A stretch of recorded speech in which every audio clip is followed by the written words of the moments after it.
Hey everybody, welcome back to Burford on Baseball. Today we are talking about the NL East, in my opinion, the best division in baseball. Even the best division in baseball can have great teams top to bottom. That's why we got the Washington Nationals. This is just a bad baseball team right now. Not a lot of talent out there and some bad contracts. I can't see them competing for a couple of years, certainly not this year. The Miami Marlins are kind of on the other end of that. They've got some young guys out there. Love Alcantara, old school starter. He'll go out, give you 7, 8, maybe 9 innings every 5 games. That's just fantastic to watch.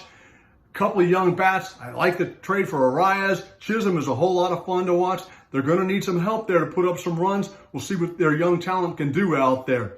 On to the New York Mets. When somebody told Steve Cohen about Moneyball, he didn't get the right message. He went out and spent ridiculous amounts of money to bring in some fantastic talent, even without getting Carlos Correa.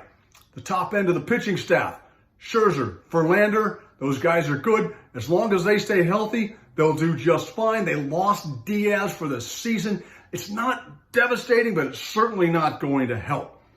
Their hitters, you've got Lindor, you've got Nimmo out there, you've got the Polar Bear. These guys can hit their way to some wins as well. And speaking of hitting, probably the best offense in the league, in the National League, if not the entirety of baseball, that's the Atlanta Braves.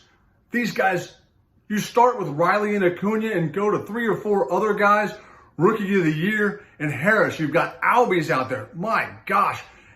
And team-friendly contracts. This team is going to compete now, and they're going to continue to compete.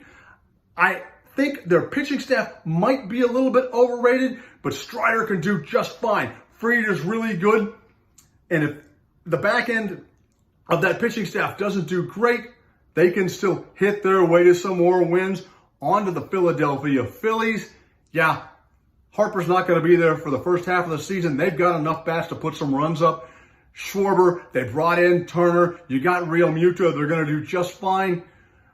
The pitching, Nola, Wheeler, I like. Suarez is pretty good the second half of the season. And that bullpen is really solid, which they hadn't had for a few years. Picking this division, not the easiest thing, but I'm going with the young talent in Atlanta. The Braves win it. Thanks for watching Burford on Baseball.